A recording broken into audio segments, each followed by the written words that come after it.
Hello friends, question number next कहना चाह रहा है evaluate the following integration. Curve integration दे रखा है z into cos z divided by pi minus z minus pi upon 2 का complete square where c is the circle mod z minus 1 is equal to 1।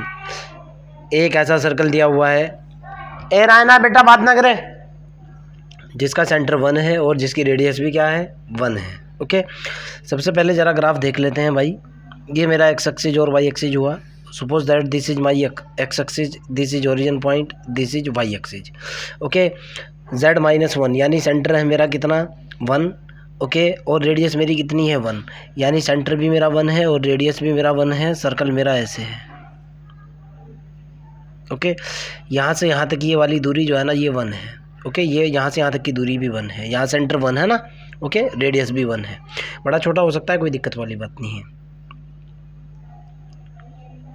आगे कहना चाह रहा है कि सबसे पहले मैं इसका सिंगुलर पॉइंट देखता हूँ। मेरे पास है z माइनस के पाई अपॉन 2 का complete square is equal to 0। यहाँ से निकला z माइनस के pi upon 2 is equal to 0। z is equal to निकला पाई अपॉन 2। पाई अपॉन 2 होने का मतलब है 3.14 डिवाइडेड बाई 2, यानी अप्रोक्सीमेटली ये आ रहा है 3.25 मान लो। 3.25 को जब मैं 2 से डिवाइड करूँगा 1.25 मान लो, 1.5 मान लो आप। हालांकि इतना नहीं आ रहा भाई, इससे थोड़ा सा फालतू आएगा। अब गौर करो आप, क्या 1.5 इस सर्कल के अंदर है? बिल्कुल है भाई। देखो ना आप भाई, 1 तो ये हुआ, सेंटर तो ये हुआ, यहाँ से यहाँ तक रेडियस 1 है, सेंटर से रेडियस तो दोनों तरफ बराबर होती है। सपोज दैट 1.5 ये वाला पॉइंट है, अर्थात 1.5 belong to the circle C. Short में लिख दिया इस सर्कल के अंदर। ओके, अर्थात 1.5 belong to the circle mod z minus 1 is equal to 1 पे। क्लियर है ना? इसके अंदर तो आ चुका। नाउ हमारे पास फार्मूला होता है बाई फार्मूला मेरे पास जो होता है वो ये होता है बेटा, FNA is equal to factorial n upon 2 pi iota curve integration FZ into DZ divided by Z minus a की पावर n प्लस के 1। ओके, यहाँ देखो आप, अगर मैं यहाँ n की वैल्यू 1 डालता हूँ, मैं इसके अंदर putting n is equal to 1 करता हूँ, putting n is equal to 1, तो ये मेरे पास हो जाएगा एक बार डिफरेंशिएशन, यानी f dash a is equal to n की वैल्यू 1 डाली, फैक्टोरियल 1 बटे जो हुआ 2 pi iota curve integration FZ into DZ बटे Z माइनस a की पावर n प्लस के 1। ओके, अब ध्यान से सुनो, बट मेरे को गिवन क्या है, गिवन दैट मेरे को गिवन ये है curve integration z into cos z divided by z minus pi upon 2 का कंप्लीट स्क्वायर। सपोज दैट ये इक्वेशन 1 है, ये इक्वेशन नंबर 2 मान लो, इंटीग्रेशन I2 I1 मान लो, कोई फ़र्क नहीं पड़ रहा है। मैं कंपेयर कर रहा हूँ, मैंने कंपेयरिंग किया, कंपेयरिंग करने के बाद फंक्शन की वैल्यू निकाली, दोनों वैल्यू निकालूंगा, ध्यान से देखना है अब आपको। यहाँ से मैंने जैसे ही कंपेयर किया,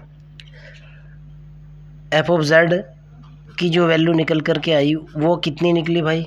एफ ऑफ जेड की वैल्यू निकली Z into cos Z. F of Z कितना निकला मेरे पास? Z into cos Z.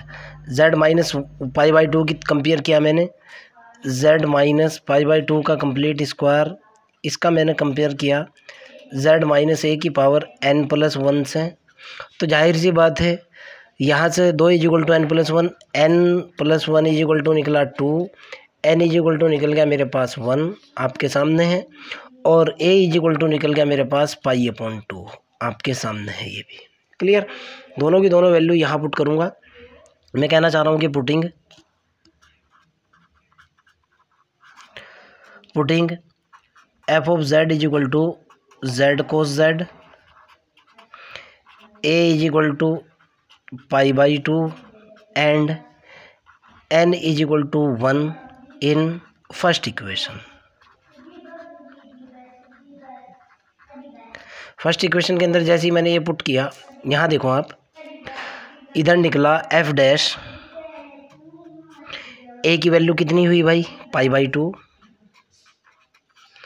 Is equal to 1/2 pi iota. Curve integration z की वैल्यू डाली मैंने एफ ऑफ z की कोस z बटे z माइनस π/2 की वैल्यू डाली मैंने 1 + के 1, n की वैल्यू 1 डाल करके 1 + के 1। मेरे को जो कैलकुलेट करना है बेटा, वो सिर्फ इतना सा रिजल्ट कैलकुलेट करना है, ये इवैल्यूएट करना है। देखो आपको जो इवैल्यूएट करना है वो सिर्फ ये कैलकुलेट करना है, अर्थात ये वाला पोर्शन कैलकुलेट करना है। मैंने इसकी क्रॉस मल्टीप्लाई की, ये निकला 2 pi iota F dash π/2 is equal to curve integration z cos z बटे z माइनस π/2 का कंप्लीट स्क्वायर। क्लियर। अब यहाँ से आगे की तरफ चलते हैं। अब ये देखो बेटा, अब मेरे को निकालना है F dash π/2। F of z की जो वैल्यू है वो कितनी है भाई, एफ ऑफ z है मेरे पास z इंटू कोस z। मैंने इसको एक बार डिफ्रेंशिएट किया, एफ डैश z निकाला, डिफ्रेंशिएशन किया with respect to z into cos z। Okay, कितना निकला, फर्स्ट एज इट इज, पहले वाले को डिफ्रेंशिएट करा, ये तो निकल गया 1 इंटू कोस z प्लस, अब इसको एज इट इज रखा मैंने कोस z को, सॉरी z का डिफ्रेंशिएशन करा, कोस z को एज इट इज रखा, 1 हो चुका। अब मेरा z as it is cos z का कितना हुआ, साइन z। क्लियर है ना। यानी मेरे पास निकल करके कितना आया, cos z minus z sine z। ये मेरे पास निकला कोस z माइनस के z साइन z बराबर निकला एफ डैश z। मेरे को चाहिए एफ डैश π/2। z बराबर कितना पुट करूँगा मैं, π/2। मैंने पुट किया, पुट करने के बाद ये निकल गया F dash π/2 is equal to, ये हुआ कोस π/2 माइनस π/2 साइन π/2। इधर लिख रहा हूँ बेटा, एफ डैश π/2 की वैल्यू निकल करके आई कोस π/2 माइनस के π/2 साइन π/2। कोस π/2 क्या होता है भाई, 0, ये तो 0 हो चुका। साइन π/2 क्या होता है, 1। ओके, ये तो हुआ 0 माइनस के π/2 इंटू 1। फाइनली कितना निकला, π/2 विद माइनस के निशान के साथ। ये वाली वैल्यू मैं यहाँ पुट कर रहा हूँ। ओके, देखो आप, तो मेरे पास निकला एफ डैश π/2 की वैल्यू निकल करके आई माइनस के π/2। Okay, now putting this value in above result. ऊपर वाले रिजल्ट के अंदर मैं ये वैल्यू डाल लूँगा, फाइनल रिजल्ट आ जाएगा। ओके, मैं कह रहा हूँ कि पुटिंग, सपोज दैट ये मेरी इक्वेशन नंबर बी है। पहले इक्वेशन नंबर बी लिखूँगा मैं। Now from equation B, okay, from B equation,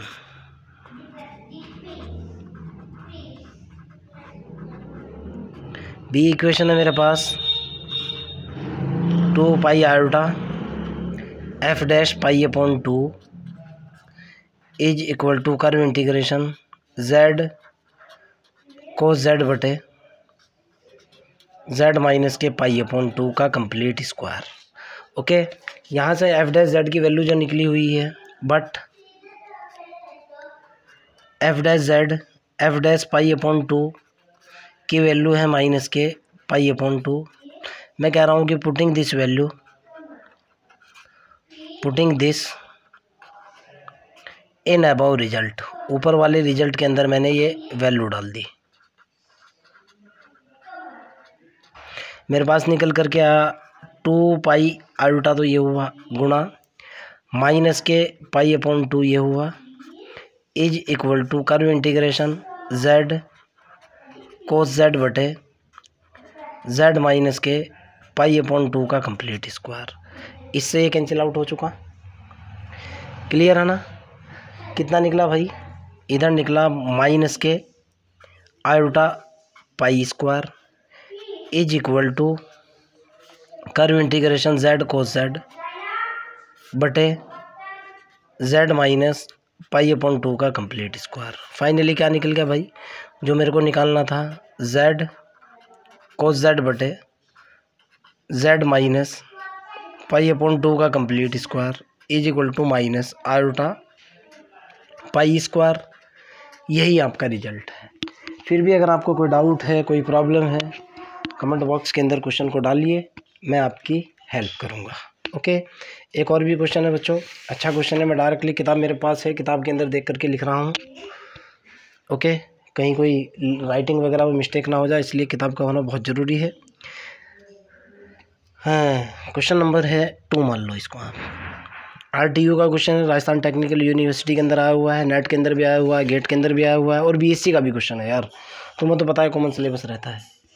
ये है कर्व इंटीग्रेशन आपको इवेल्युएट करना है, और ये कह रहा है कि dz divided by z minus के z0 की पावर n, आपको ये कैलकुलेट करना है over a simple close curve C, over a simple close curve C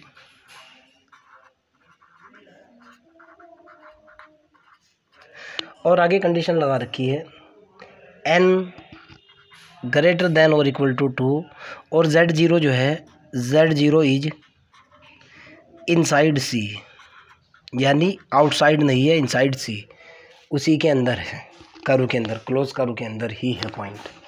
मैं सॉल्व कर रहा हूँ, बहुत आसान सा क्वेश्चन है। मेरे पास फार्मूला होता है, क्या फार्मूला होता है भाई, we know that FNA is equal to factorial n divided by n-1 का फैक्टोरियल n बटे 2 pi curve integration FZ DZ बटे Z माइनस A की पावर n प्लस के 1। ओके, डायरेक्ट मैं कंपेयर करूँगा। अब यहाँ से देखो बेटा, मैं क्या करूँगा, ध्यान से सुनना।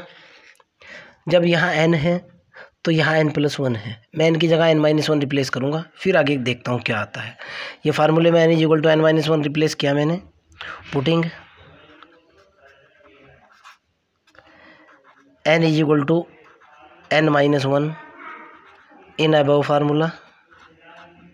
उसके बाद कैलकुलेशन स्टार्ट कर दूँगा। ये निकल गया Fn-1a is equal to n-1 का factorial upon 2 pi curve integration FZ into DZ बटे Z माइनस A की पावर, एक पावर कम हो चुकी, n आ चुका। ओके, इसलिए मैंने एक कम किया है, क्यों, यहाँ n दे रखा था, इसी के अकॉर्डिंग इसको चेंज करना होता है। नाउ मेरा गिवन रिजल्ट क्या है भाई, गिवन क्या है, कर्व इंटीग्रेशन dz बटे z माइनस z0 की पावर n। मैं दोनों की कंपेयर करूँगा। सपोज दैट ये इक्वेशन A है और ये मेरा गिवन रिजल्ट B है। ओके, ये वाला मैं कंपेयर कर रहा हूँ, comparing A and B। f of z is equal to, इसको यहाँ 1 से मल्टीप्लाई कर सकता हूँ, कोई दिक्कत तो नहीं है। f ऑफ z की वैल्यू निकल करके आई 1, z माइनस A का कंपेयर किया मैंने z माइनस z0 के साथ, A इज इक्वल टू क्या निकल गया, z0। ओके, दोनों के दोनों रिजल्ट मैं किसके अंदर पुट करूँगा, इक्वेशन A के अंदर। Putting FZ is equal to 1 and A is equal to z0 in A equation. Put करने के बाद ये निकला Fn-1, ये हुआ z0, यानी A is equal to z0 is equal to n-1 का factorial upon 2 pi iota curve integration f z की वैल्यू डाली 1 इंटू डी जेड बटे जेड माइनस जेड ज़ीरो की पावर एन। मेरे को ये कैलकुलेट करना है। इसको मैंने मल्टीप्लाई किया, ये निकला 2 pi iota upon N minus one का फैक्टोरियल गुणा F N minus one into z zero is equal to curve integration d Z बटे जेड माइनस जेड ज़ीरो की पावर एन। अब एक बात बताओ भाई, आप एफ ऑफ जेड जो आ रहा है वो कितना आ रहा है, 1 आ रहा है। जब ध्यान से सुनना, मैं इसको एक बार डिफरेंशिएट करूँगा, एफ डैश जेड निकालूंगा, सिर्फ यहाँ तो n minus one time differentiation करना है, मैं एक बार डिफरेंशिएट करता हूँ। एफ डैश जेड की वैल्यू कितनी आई, 0। उससे अगला एफ डबल डैश जेड की वैल्यू कितनी आई, 0। तो f N minus one z कितना होगा, ये भी 0। और f N minus one z की जगह जेड ज़ीरो रिप्लेस करूँगा, ये भी तो 0 ही होगा। ये वाली वैल्यू पुट कर रहा हूँ। ओके, ये वाली वैल्यू पुट की मैंने, ये निकला 2 pi iota upon N minus one का फैक्टोरियल गुणा F N minus one Z zero की value 0 is equal to D Z बटे जेड माइनस जेड ज़ीरो की पावर एन। फाइनली कितना निकल गया, बराबर निकल गया 0।